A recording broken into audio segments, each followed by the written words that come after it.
start off, we'll go back to the beginning of the term.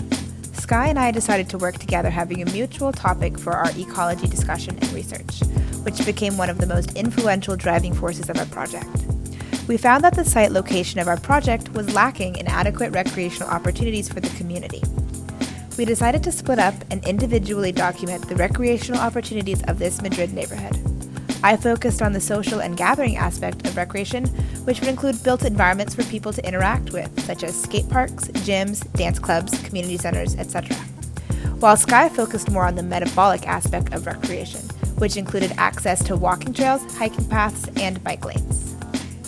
One of the more prominent aspects of recreational activity that we focused on was the metabolic high speed versus low speed, and what we could do design-wise to both mitigate and control users' movement throughout the site.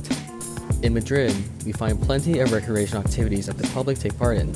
We wanted a means of enriching the site proposed with a more human activity, with respect toward the surrounding topography and existing neighborhood nearby.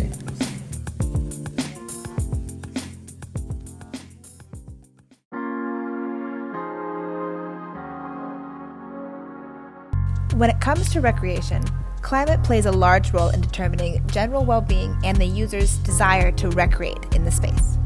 Madrid has a Köppen climate code of CSA, meaning that it is an arid Mediterranean climate. The winters are cold, but fairly mild in comparison to how warm and dry it gets during the summer seasons.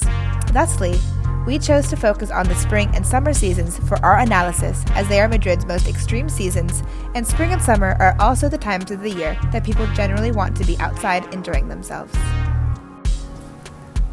When approaching the building from a climate standpoint, we found that the large glazing to the west would functionally act as a giant magnifying glass and heat up the interior of the building to extremes during the hottest time of summer, the evening. In order to moderate the internal climate, we decided to implement two key strategies. The first strategy was orienting trees around the site at the westernmost corners of our buildings. This would provide a natural shade from the sun. The second strategy was creating a brise-soleil sunshade on the building's western glazing. These horizontal louvers block out most of the harsh evening sunlight and create an in-between space for users to explore. As we can see in our solar radiant analysis, in the morning, the trees block out most of the sun.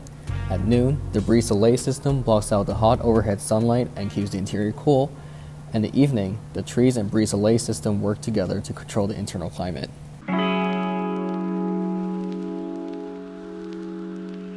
Our building's structure has changed a lot from the midterm to now, as we researched a structural system that would accommodate our building's unique arched shape.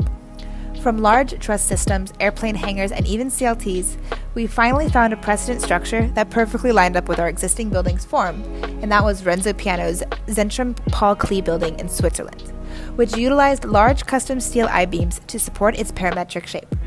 These beams are held down by concrete foundations in the ground and are laterally supported by steel joists within the shell of the building. We started off with two masses that can host public and private activity and created a central walkthrough that allows a user to experience the building without the pressure of a formal lobby and program layout. Next, we created two arched forms that reflect the curves of the topography.